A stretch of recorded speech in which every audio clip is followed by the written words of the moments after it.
Assalamualaikum warahmatullahi wabarakatuh.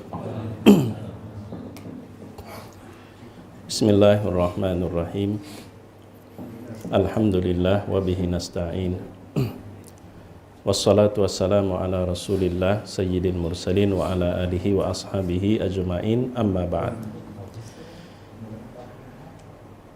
Ikhwan dan akhwat fillah yang Allah muliakan, Jamaah Musalla Miftahul Jannah.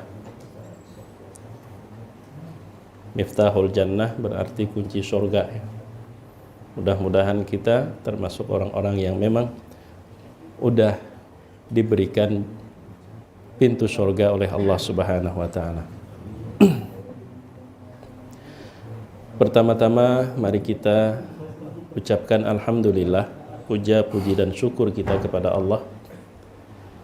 Sampai hari ini kita masih diberikan kesehatan dan keafiatan. Salawat dan salam atas Nabi kita Muhammad sallallahu alaihi wasallam. Semoga selalu Allah curahkan juga kepada keluarga, sahabat dan pengikut beliau ila yaumil qiyamah. Jamaah rahimakumullah. Alhamdulillah hari ini insyaallah kita mulai berpuasa. Walaupun dalam kondisi kita mesti tetap menjaga kedewasaan dan kearifan untuk mensikapi perbedaan. Perbedaan yang sebenarnya masuk ke wilayah furu', bukan wilayah usul. Pada kajian sebelumnya cukup lama kita pernah membahas tentang di wilayah apa saja perbedaan itu menjadi suatu keniscayaan.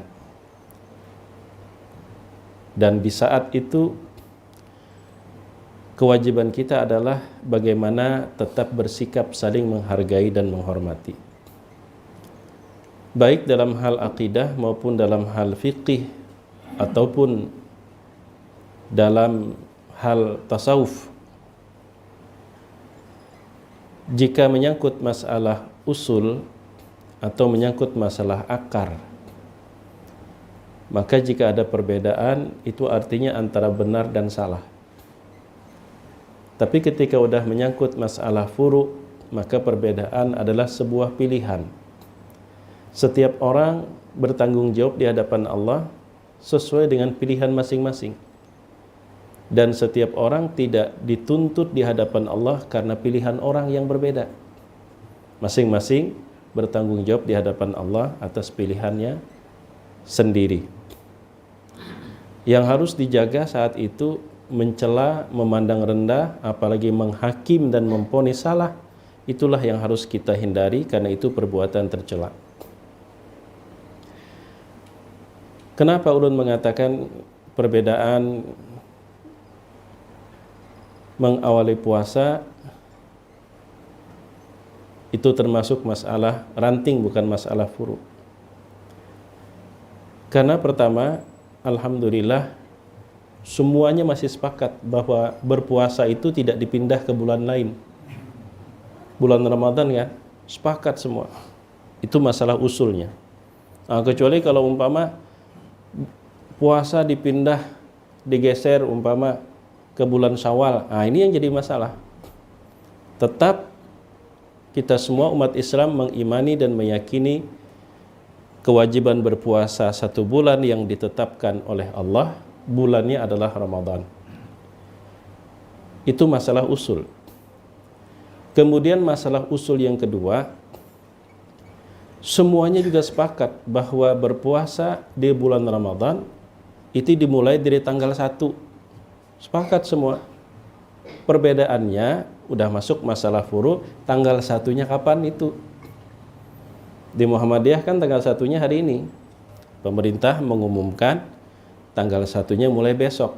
Tapi yang jelas semua masih sepakat kewajiban berpuasa di bulan Ramadan dimulai dari tanggal 1 Ramadan. Sepakat di situ. Adapun kemudian tanggal 1-nya apakah hari ini atau besok itu udah memasuki wilayah furu'. Tapi sedikit banyak Di era digital sekarang, informasi betapa cepat berkembang, memang tantangan buat kita. Dan ulun termasuk yang pertama kali merasakannya. Tadi malam udah ada mahasiswa yang nanya, Pak Ustadz tolong jelaskan ini. Saya bingung. Bingung kenapa? Bingung puasa atau tidak puasa? Saya bingung, ada sebagian ikhwan kita katanya, yang mengatakan metode ilmu hisab tentang wujudul hilal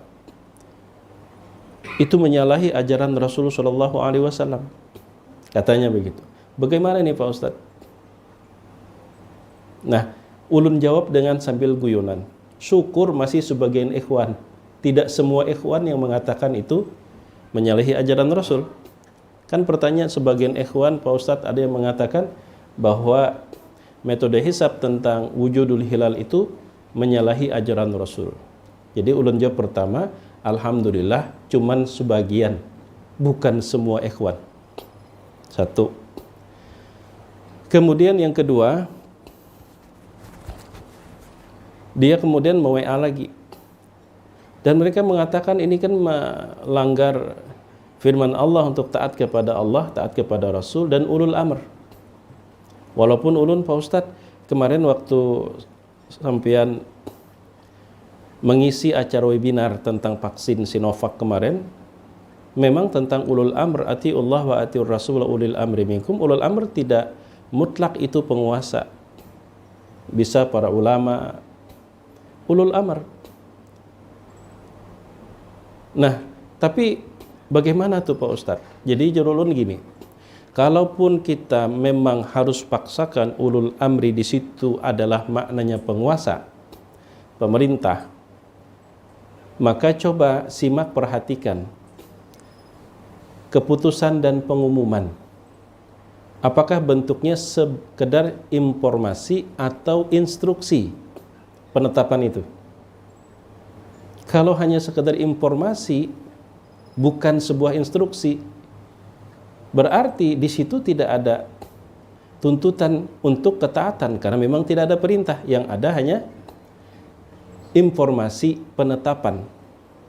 Sekiranya umpama bahwa diputuskan menimbang, mengingat dan sebagainya, diputuskan bahwa awal Ramadan jatuh pada hari Ahad, maka umpamanya diinstruksikan kepada seluruh umat Islam yang ada di Indonesia tidak boleh memulai berpuasa kecuali hari Ahad. Nah, baru instruksi itu. Baru instruksi. Keputusannya kan hanya sifatnya informasi. Maka untuk dikatakan itu menyalahi, tidak taat. Loh, instruksinya saja tidak ada, hanya sekedar penetapan yang bersifat informasi. Lalu lanjut lagi. Nah, sekarang Pak Ustadz ini megang yang mana? Wah, ini udah mulai pribadi masuk wilayahnya. Megang yang mana? Ulun jawab, saya pegang dua-duanya. Saya pegang dua-duanya. Loh, gimana tuh Pak Ustadz? Pegang dua-duanya. Jadi ulun bilang, besok Sabtu berpuasa, kemudian lusa Ahad kembali berpuasa. Kan gak menyalahi. Yang menyalahi itu, jar ulun, Sabtu berpuasa, Minggu tidak, Senin baru puasa lagi. Itu yang menyalahi, atau puasanya dimulai dari Senin. Apalagi gak puasa sama sekali, itu yang menyalahi. Akhirnya jawabannya, Pak Ustadz, saya ketawa ngebaca jawaban sampean. Gitu aja akhirnya. Jadi yang menyalahi itu yang mulai puasanya Senin, atau tidak puasa sama sekali, atau umpama dikatakan menyalahi juga, Sabtu puasa, Ahad tidak puasa, baru Senin dilanjutin. Wah, itu kentara banget itu, ingin berseberangan dengan penetapan pemerintah. Logika sederhananya begini, acara kita mulai jam 9 ya, pian datang jam 8 dan jam 9 tetap ada, berjalan seperti biasa. Yang menyalah itu kalau acara dimulai jam 10. Padahal tadi acara kita mulai jam 9. Pian datang jam 8. Dan sampai jam 9 tetap ada mengikuti kegiatan. Lalu menyalahinya di mana? Jadi kadang-kadang ya kalau di masa-masa seperti ini kita mesti harus bijak ya. Maka pada akhirnya yang yang besok maksudnya Sabtu pengen puasa, monggo silahkan. Yang start puasanya hari Ahad pun juga silahkan. Tapi ketika saling menuding dan menyalahkan berarti masuk dalam perangkap adu domba. Masuk dalam perangkap adu domba. Jangan saling menyalahkan. Karena perbedaan ini udah memasuki wilayah furu'iyah. Yang mulainya Sabtu, dia berkeyakinan puasa dimulai tanggal 1. Yang hari Ahad juga berkeyakinan puasa dimulai dari tanggal 1. Sama-sama meyakini harus dimulai tanggal 1. Itu masalah usulnya. Dan keduanya pun juga sama-sama meyakini berpuasa yang diperintahkan 1 bulan tidak pernah digeser ke bulan yang lain, tetap di bulan Ramadan. Jadi masalah usulnya ketemu. Perbedaan di masalah furu, maka tuntutan buat kita bukan untuk saling menyalahkan, tapi bagaimana kita saling merawat kebersamaan. Itu kewajiban kita. Dan itu barangkali menurut ulun bagian dari salah satu wujud moderasi dalam beragama. Merawat kebersamaan di saat memang perbedaan suatu keniscayaan. Kita kadang-kadang dituntut untuk moderasi beragama dengan agama sebelah, tapi dengan sesama muslim kita sulit untuk merajut kebersamaan. Itu yang aneh. Jadi jar ulun yang cenderung suka menyalahkan dalam hal furu berarti dia terjebak dalam perangkap adu domba. Kita udah capek dengan persoalan-persoalan di mana pada akhirnya satu sama lain saling mencurigai, satu sama lain saling menjauhi. Apakah yang berkenaan dengan keagamaan, dengan politik, dengan sosial, bahkan sampai kepada pengajian. Bila sudah masuk dalam kelompok ini, kayaknya nggak mau lagi bergaul dengan kelompok lain. Apalagi kemudian a priori atau kemudian memandang mereka itu belum dapat hidayah, seakan-akan itu hak mutlak. Nah, lalu tentang bagaimana tuh Pak Ustadz? Tanggapan sebagian ikhwan itu menyalahi ajaran Rasul. Berbeda memang kadang suatu keniscayaan, tapi kemudian menghakimi bahwa itu menyalahi ajaran Rasul, itu yang over, berlebih-lebihan. Karena mereka yang menggunakan metode wujudul hilal dengan metode ilmu hisab dalam menentukan wujudul hilal juga berpegang dengan ayat Al-Quran, dengan hadis-hadis Nabi yang sahih. Hanya berbeda dalam memaham. Jadi kita berlebihan kalau menuduh itu menyalahi ajaran Rasul. Padahal dasar dan landasan penetapan menggunakan metode tersebut juga bersumber dari Al-Quran dan ajaran Rasul, sunnahnya. Lalu yang terakhir, ada kawan memposting, kami adalah umat yang ummiyah, tidak bisa membaca, tidak bisa menghitung, karena itu sumu li ru'yatihi wa aftiru li ru'yatihi. Apa kita tetap menjadi umat ummiyah? Nabi itu berbicara kita sekarang, kalau sederhananya, kita sekarang mayoritas fasilitas untuk menggunakan metode ilmiah itu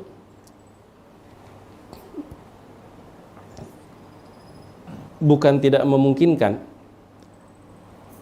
Akan tetapi kita ini rata-rata orang yang ummiyah. Kalau ummiyah itu kan buta huruf ya. Oleh karena itu maka berpuasalah dengan ru'yah, berlebaran dengan ru'yah. Nah sekarang kalau memang itu difahami secara saklak, Anda nggak usah sekolah, tetap aja menjadi ummah ummiyah. umat yang buta huruf. Kenapa? Karena Rasul mengklaim kita ini umat ummiyah. Berarti kalau kita sekolah, berarti kita menyalahi ajaran Rasul bahwa kita selalu harus menjadi umat ummiyah. Nabi SAW itu dalam ungkapan itu sebenarnya bagaimana kita mensikapi kondisi pada saat kita menerapkan hukum. Ketika kita masih dalam kondisi istilahnya itu ya sangat tradisional, sangat sederhana, maka disesuaikan seperti itu. Nah sekarang kita kan sudah di zaman maju, di zaman teknologi, maka pun juga disesuaikan. Jadi kalau umpama ingin memahami secara harfiah, jangan separuh-separuh. Kalau ru'iyahnya dipahami secara harfiah, ummiyahnya pun juga harus secara harfiah, jangan ada yang sekolahnya. Kami adalah ummatun ummiyatun, la naqra' wa la nahsibu. Kita adalah umat ummiyah yang tidak membaca, tidak bisa membaca, tidak bisa menghitung. Karena itu puasalah dengan meru'yah kasat mata bulan dan berlebaranlah dengan kasat bulan. Jangan ru'yahnya saja yang kita pahami secara harfiah, sementara ummiyahnya tidak. Kalau memang harus secara harfiah, seutuhnya harus harfiah. Berarti Anda nggak perlu sekolah, belajar membaca, menghitung. Berarti ketika Anda belajar membaca dan menghitung, Anda berarti keluar dari kodrat yang diklaim oleh Rasul bahwa kita ini adalah ciri khasnya umat yang tidak bisa membaca, tidak bisa menulis. Karena itulah, maka silahkan, jangan separuh-separuh. Nah oleh karena itu, memang di Muhammadiyah kan ketika sudah tidak lagi menjadi umat yang ummiyah, maka standarnya pun juga menjadi umat yang ilmiah. Tapi hal itu pun kita tidak memaksakan. Bahkan ulun di rumah aja, anak-anak dan istri. Monggo yang mau puasa mulai hari ini silahkan, yang mulai besok silahkan. Tapi kalau mulainya Senin ya janganlah. Nah jamaah yang dimuliakan Allah Subhanahu wa ta'ala. Jadi sekali lagi intinya ketika itu menyangkut masalah furu'iyah, maka kecenderungan kita untuk saling menyalahkan apalagi sesama muslim, berarti kita udah masuk perangkap adu domba. Kita masuk perangkap adu domba. Dan itu akan menjadi gorengan ya. Gorengan yang sampai hangit dimanfaatkan oleh mereka-mereka yang tidak cinta tanah air, mereka yang punya kepentingan kelompok maupun pribadi mengorbankan kemaslahatan orang banyak. Nah jamaah yang dimuliakan Allah Subhanahu wa ta'ala, itu sebagai pengantar. Insya Allah tausiah kita nggak lama-lama. Kasihan ulunnya, haus kada kau minum. Kalau pian sambil nyandar masih biasa. Kalau ngantuk ya sambil nyandar juga tidur nggak ada masalah. Yang masalah kalau ikut teriak-teriak ini jadi masalah, jadi terganggu yang lain kan. Jamaah yang dimuliakan Allah Subhanahu wa ta'ala, materinya sekedar kaji ulang dengan harapan kita kembali memaksimalkan kualitas ibadah sholat ya. Kualitas ibadah sholat, memperhatikan hadis-hadis yang membicarakan tentang keutamaan sholat, baik sholat 5 waktu maupun sholat Jumat ataupun sholat sunnah. Intinya keutamaan sholat secara umum. Rasul Shallallahu Alaihi Wasallam itu biasanya menyinggung dari persoalan wudu, tidak langsung masuk ke bahasan awal perbuatan sholat. Kayak misal sholat Jumat, barang siapa yang berudu berpagi-pagi, kemudian dia berudu lalu keluar dan tidak ada yang mengeluarkannya dari rumah kecuali hanya untuk tujuan sholat, kan dari udu juga. Atau hadis Nabi, maukah kalian kutunjukkan sesuatu mengangkat derajat dan menghapuskan dosa? 3 hal yang disebut Nabi. Pertama, isbagul wudu alal makari, mantapkan udu itu di saat udu terasa berat, perbanyak langkah ke masjid. Kemudian intidarus shalah ba'da shalah, menanti tibanya waktu sholat, rindu untuk kembali sholat setelah selesai mengerjakan sholat. Atau tentang sholat sunnah, seperti barang siapa yang berudu lalu dia sempurnakan udunya, kemudian dia sholat 2 rakaat, niscaya Allah kabulkan hajat dan keinginannya cepat atau lambat. Atau ada juga hadis Nabi yang tidak ada seorang hamba muslim yang terjatuh dalam perbuatan dosa, lalu dia berwudu, fa asbaghal wudu'ahu, lalu dia sempurnakan wudunya, kemudian dia sholat, melainkan Allah ampuni dosa-dosanya. Banyak lagi hadis-hadis yang ketika menyebutkan tentang sholat selalu dimulai dari persoalan wudu. Bahkan sampai ada sebuah kesimpulan yang mengatakan untuk sholat tuh sunnah wudunya di rumah. Sunnahnya berwudu itu di rumah. Sampai ada kesimpulan yang seperti itu. Nah, tapi dari sisi lain, Imam Al-Ghazali rahimahullahu ta'ala di dalam bukunya Minhajul Arifin, ya, kalau Minhajul Arifin ini kan terjemahnya jalan orang-orang ahli ma'rifat. Beliau mengangkat dari sisi lain, sesuai dengan judul buku, jalan orang-orang ahli ma'rifat, orang yang benar-benar mesra dan mengenal Allah dengan baik. Beliau membahas tentang sholat itu juga mulai dari toharah. Kenapa? Karena jantung sholat yang merupakan khusyuk itu mesti harus dimulai dari sejak kita bersuci. Sehingga pada saat memulai perbuatan sholat, terhitung dari takbiratul ihram, itu tidak kesulitan lagi untuk mengkonsentrasikan qalbu, hati dan pikiran, karena sudah dimulai dari sejak wudu. Makanya Rasul Shallallahu Alaihi Wasallam ketika menyebutkan tentang sholat, sering beliau memulai dari menyebutkan persoalan wudu. Dan dalam kajian fikih pun itu dibuktikan bahwa para ulama bermadhab Hanafi, termasuk sebagian ulama Syafi'i, tepatnya Saifuddin Al-Amidi, bukan Saifuddin Ibrahim ya, Saifuddin Al-Amidi, penulis buku Al-Ihkam, disiplin ilmu usul fikih, bahwa ketika seseorang berwudu di rumahnya, saat itu ada niat untuk mengerjakan sholat, lalu selepas dia berwudu, dia berangkat ke masjid dan tidak melakukan perbuatan apapun yang tidak ada hubungannya dengan sholat selama perjalanan dari rumah ke masjid, lalu kemudian masuk ke dalam masjid, lalu memulai sholat dengan takbiratul ihram, tapi dengan niat yang tadi saat wudu di rumah, itu sudah sah. Kenapa? Li'annahu fi hukmil ibad, li'annahu fi hukmis salah. Karena dia sudah dalam hukum melaksanakan ibadah sholat secara hukum, walaupun secara secara real perbuatan sholat itu dimulai dengan takbiratul ihram. Dan ulama bersepakat persoalan niat itu, kapan niat itu mesti diletakkan di hati. Kata ulama, al-aslu anna iqa'an niyat yakunu awwalal ibadati walau kana hukman. Qaidahnya yang disepakati oleh para fuqaha, bahwa niat dalam melaksanakan ibadah itu mesti di awal ibadah, sekalipun awalnya tidak secara real, tapi awalnya cukup secara hukum.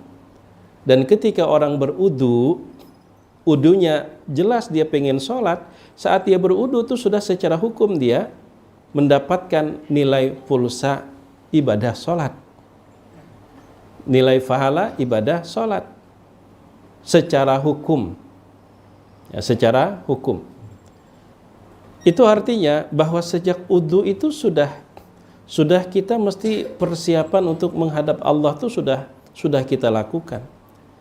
Maka Imam Al-Ghazali menulis dalam temanya Babut Taharah, mengajak kita untuk membangun koneksi antara kalbu dan pikiran kita agar terhubung kepada Allah itu sejak wudu. Bagaimana beliau berucap?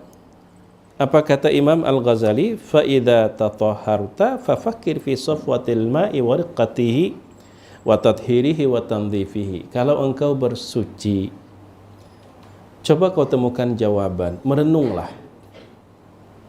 Media bersuci itu kan air. Sementara air itu kan tidak hanya satu macam. Dalam kajian fikih, setidaknya ada 4 kategori air. Air mutlak, kemudian suci, namun tidak dapat digunakan bersuci. Yang ketiga, air yang sudah terkontaminasi oleh najis atau mutanajjis. Yang keempat, air mustakmal. Ulun sebutkan air mustakmal, ya setidaknya untuk menunjukkan bahwa air itu tidak satu macam loh, banyak. Tapi kenapa dari 4 macam itu hanya air mutlak yang terpilih yang bisa mengangkat hadas? Sementara air yang suci, namun dia udah terkontaminasi dengan sesuatu yang suci, sehingga dia sudah tidak, apa ya istilah kita, udah melekat embel-embel, ada embel-embel yang sudah melekat, dia tidak sah digunakan untuk berwudu ngangkat hadas kecil. Padahal dalam hal kesucian kebersihan, bisa jadi air yang kedua dia suci dan terkontaminasi dengan benda yang suci sehingga melekat, bisa jadi itu lebih bersih dari air mutlak. Contoh air di ember dikasih betadin ya, sampai berubah warnanya. Itu kalau membersihkan kuman kan lebih bersih dari air biasa, atau campur dengan sabun. Kalau membersihkan kuman kan lebih bersih dari cuman air biasa yang mengalir. Tapi kenapa dia tidak layak digunakan untuk bersuci, mengangkat hadas kecil termasuk juga hadas besar? Kenapa air mutlak? Dan Allah berfirman di dalam Al-Quran surah Qaf ayat 9, A'udzubillahi minasyaitonirrajim, wa nazzalna minas sama'i ma'an mubaraka. Air hujan itu masuk kategori air mutlak. Dan Allah sebutkan, kami turunkan dari langit air yang diberkahi. Dan salah satu bentuk keberkahannya, dia digunakan untuk mensucikan, mengangkat hadas. Apalagi hand sanitizer, itu termasuk cairan kan, walaupun ya cenderung seperti gel, tapi ketika sudah dicair dia, saking bersihnya, jangankan kuman jahat, kuman baik pun mati. Tapi nggak bisa digunakan bersuci, wudu. Kenapa? Temukan jawabannya. Fafakir fi safwatil ma. Ternyata dari sebutan air mutlak, mutlak itu kan dia tidak diikat oleh apapun. Kalaupun dia ada embel-embel nama di ujungnya, itu tidak melekat. Contoh umpama, ini karena puasa nggak ada air ya, air mineral. Itu kalau ditanya masih dalam kemasan, ini banyu apa? Banyu aqua jorang. Walaupun mereknya Galuh atau Tia atau Propta, tetap aquanya temulai tidak aqua terus sambatannya. Kan ada kata aqua.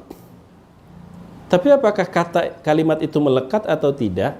Itu bisa kita buktikan. Tuangkan di tempat yang lain, digayung di ember. Jangan kasih tahu dia dari kemasan. Tanya orang, masih aqua nggak sambatan orang? Kalau tidak aqua lagi sambatannya, berarti itu kalimat aqua tidak melekat. Beda banyu teh. Taruh di gelas, di ember, kalau orang melihat tetap teh aja orang. Nah berarti teh itu melekat. Apalagi kopi. Orang cium baunya kan belum melihat, sudah tahu ini kopi aja orang. Nah itu melekat. Subhanallah, ini menunjukkan kemurnian, ketauhidan. Maka kata Imam Al-Ghazali, sejak kamu udu, wal takun safwatuka ma'allahi ka safwatil ma'. Hendaklah kalbumu itu bersama Allah seperti murninya air. Hatimu itu sudah terkonek hanya kepada Allah. Mesti terkonek. Sejak wudu, kata Imam Al-Ghazali. Maka renungannya kata beliau, faghsil wajha qalbika 'anin nadhari ila ghairillah. Saat kau basuh wajahmu, jangan lupa qalbumu itu juga kau basuh dari memandang kepada selain Allah. Ini kan kita mau menghadap Allah loh. Tetap fokus. Potensi untuk memandang selain Allah itu lawan. Jangan sampai sinyalnya hilang. Pertahankan sinyal, koneksi tersebut bahwa kalbu kita udah terhubung kepada Allah. Dan kalbu kita Allah ciptakan, kalau diibaratkan sebagai wadah untuk menampung sesuatu, yang paling pas dan paling benar isinya cuma satu, Allah, titik. Jangan diisi dengan yang lain. Karena kalau diisi dengan yang lain, dia akan gelisah kalbu kita. Kalau kalbu ini sudah semata-mata Allah, isinya titik, dan itu mesti tauhidkan. Maka apapun yang kita lakukan bersumber dari karena Allah. Menyukai sesuatu karena Allah. Tidak menyukai sesuatu karena memang Allah yang menyuruh kita untuk tidak menyukainya. Kalau isinya hanya semata-mata Allah. Jadi apapun yang kita lakukan didorong oleh karena Allah. Alladzina amanu wa tatma'innu qulubuhum bidzikrillah. Hati itu akan tentram, ibarat ikan. Itu kalau ditaruh di air, dia tenang. Tapi kalau dia ditaruh di atas tanah yang kering, dia akan gelisah, kelapak-kelapak. Begitulah hati kita. Kalau isinya hanya Allah, hati itu akan damai. Tapi kalau isinya lain, isinya suami umpama, izin sama istri, pengajian umpama. Di mana pengajian? Andil bakti 4 ulun ya. Takutannya kalau pindah singgah kemana kah misal? Gelisah hatinya. Jamaah yang dimuliakan Allah, itu yang ulun sunting dari tema taharah. Karena ini kada kelihatan lah tarang. Jamnya mana? Jam 6.12 lah. Kalau ada labihan di belakang situ sebutin. Punya ada labihan. Masalahnya yang perlu jam itu kan pemateri. Hurusaka. Soal. Okay. Gelisah sudah jamaah apabila tuntungnya sudah pemateri kada tahu keasikan. Gelisah sudah hari ini ada gawian ini gawian itu sebagainya Allah. Lalu ulun lompat aja karena memang sudah lewat jam 6. Ibtitah as-salawat. Kalau temanya itu toharah, kemudian selesai toharah, berangkat keluar rumah sampai ke masjid. Kemudian di depan masjid. Nah, di depan masjid itu begini. Fa idza balagta babal masjid fa'lam annaka qasadta baita malikin azimin qadruhu. Kalau pengen masuk masjid atau musala, jangan kau nganggap seperti masuk ke rumah orang biasa. Jangan seperti masuk ke mall, jangan seperti masuk ke pasar. Enggak ada rasa sama sekali. Tapi ini rumah Allah yang ada di muka bumi. Dia tuan rumah sedang menantimu dan kamu adalah tamu. Pian diundang ke istana presiden aja, belum masuknya sudah. Apalagi kalau umpama kita ini menghadap dengan segala kesalahan. Dipanggil lalu menghadap dengan segala kesalahan. Dan dia tahu dengan kesalahan kita. Jangankan itu, pian naik motor tanpa diduga 100 meter di depan razia dan pian kada terbawa surat menyurat. Pasti berubah kan suasana hati. Sadar bahwa memang tidak membawa surat menyurat. Padahal polisi yang bertugas belum tahu lagi bahwa pian itu kada membawa surat menyurat. Tapi udah cemas pian. Lalu bagaimana kita ingin menghadap Allah yang tidak terdinding sesuatu apapun, siapa kita? Makanya ketika pengen masuk ke dalam masjid itu, kamu siapa? Jadi Imam Malik, jadi Imam Al-Ghazali, man ant, siapa kamu? Waliman ant, kamu milik siapa? Di mana kamu? Akan kemana kamu masuk? Ini rumah Allah loh, bukan rumah sahabat yang bisa kau ajak untuk bercanda dan senda gurau. Rumah Allah. Dia sedang menantimu. Dan tahu dengan segala apa yang ada di dirimu. Kalau tadi orang raji aja masih jauh tuh, kita sadar kita nih kadang membawa surat menyurat. Padahal nang merajia belum tahu 100 meter jaraknya. Udah kita gelisah, nggak enak, hati cemas, khawatir, kutub-kutupan lingas kiri kanan, adakah jalan tikus nih hendak buka.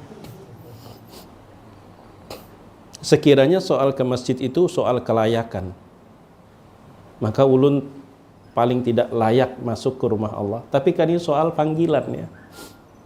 Soal panggilan. Maka kita pun masuk, tapi dengan hati ya. Lalu ketika udah berada di dalam masjid, fatakunu bila ant. Kata Imam Al-Ghazali. Jadilah kamu tanpa kamu. Apa maksudnya kamu tanpa kamu? Orang punya harta itu merasa hebat kalau berhadapan dengan orang tak punya harta. Tapi kalau dia berhadapan dengan orang yang lebih kaya, dia nggak berani membanggakan kekayaan dia, lebih banyak orang.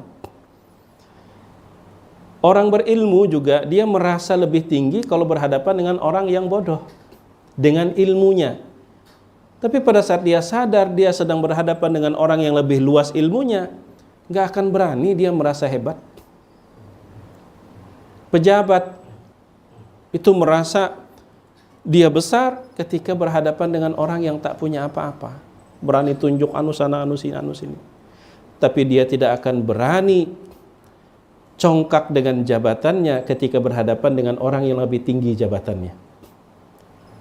Sekarang kalau kita masuk ke dalam masjid, tujuan kita menghadap satu sama lain atau menghadap Allah? Kalau tujuan kita menghadap Allah, seberapa banyak sih kekayaan yang kita miliki di luar sana, di luar masjid, lalu merasa bangga saat berhadapan dengan Allah yang jauh lebih kaya dari kita. Allah yang jauh lebih luas ilmunya dari kita. Allah yang lebih besar dari pangkat yang hanya umpama setingkat presiden. Tapi kalau umpama masih merasa besar dengan pangkatnya setelah masuk ke dalam masjid, masih merasa besar dengan ilmu dan pengetahuannya, masih merasa besar dengan kekayaannya, berarti kalbunya tidak menghadap Allah tapi menghadap satu sama lain. Terdinding kalbunya dari Allah. Itu sama seperti anak SD mencak-mencak dengan tingkat pendidikannya di hadapan TK dan dia tidak sadar di belakangnya ada anak SMA, SMP dan mahasiswa. Makanya fatakunu bila ans. Kalau udah masuk ke dalam masjid, semua yang berangkat menuju masjid, baik yang punya jabatan maupun tidak ada jabatan sama sekali, yang kaya maupun miskin, yang berilmu ataupun yang belum, semuanya tujuannya bukan untuk menghadap satu sama lain, tapi semuanya tujuan yang sama. Wajjahtu wajhiya lilladzi fataras samawati wal ardh, menghadap kepada Allah. Sehingga kalau ada merasa harap dengan jabatannya, merasa hebat dengan, berarti dia tidak menghadap Allah. Dia masih ujar kita tuh tahadapi makhluk. Dia lupa kalau dia berada di rumah Allah, tuan rumahnya Allah. Maka fatakunu bila anta. Kamu akan menjadi tanpa kamu. Karena kamu merasa kamu saat kamu merasa kaya. Kamu merasa menjadi kamu saat kamu merasa punya jabatan. Kamu merasa kamu saat kamu merasa berilmu. Tapi semua itu ketika kamu berhadapan dengan Allah, semuanya tidak ada artinya kalau qalbumu memang menghadap Allah. Oke, dalam masjid seperti itu. Keluar masjid, alam semesta ini milik siapa? Pemiliknya selalu mengawasi, selalu memperhatikan respon dan sikap kita. Dengan secuil nikmat yang dititipkan kepada kita, maka setidaknya kesombongan itu sudah akan sirna dari kalbu kita. Nah, gimana kita malunya sombong di hadapan orang yang lebih dari apa yang kita sombongkan. Jadi kalau masih ada merasa aku dengan harta bendaku, lalu merasa hebat, aku dengan pangkat kedudukanku, lalu merasa besar, dan berada di dalam masjid, berarti dia tidak memandang Allah sebagai tuan rumah. Apalagi di dalam sholat, baru masuk dalam masjidnya saja. Nah jadi Itulah renungan ya. Makanya Imam Al-Ghazali mencantumkan dalam buku Minhajul Arifin, jalan orang-orang yang ahli ma'rifat. Dia mengenal sebagaimana seharusnya qalbu ini ditata, dimanage, bahwa pada akhirnya dimanapun kita berada, kita hanya berada dalam kekayaan Allah dan dalam pengawasannya. Maka dengan kesadaran itu, kalbu kita dengan sendirinya akan bersih dari sifat sombong, sifat angkuh, bersih insya Allah. Namun masih ya ujub tuh kan masih memandang unda dengan kekayaan unda dengan ilmu unda dengan jabatan unda, berhadapan dengan orang tak punya harta, tak punya jabatan, tak punya ilmu. Istilah orang pengajian yang di ujung warung, tak akui diri aja. Nah, kan istilahnya kan gitu, tak akui diri. Maka tauhidkan Allah dalam segala hal. Termasuk ya sebagai closing, kadang-kadang kita tidak sadar. Kita mengusung tauhid rububiyah, tapi sikap kita menunjukkan kita tidak tauhid rububiyah. Seperti apa bentuknya? Suka menghakimi orang lain yang sebenarnya bukan wilayah kita untuk menghakimi. Itu wilayah Allah, tapi kita yang menghakimi. Padahal wilayah Allah. Allah yang paling berhak untuk menghakimi A atau B. Lalu kita yang mengambil, berarti kita tidak bertauhid rububiyah. Yang milik Allah serahkan kepada Allah, jangan kita ambil, termasuk menghakimi orang lain.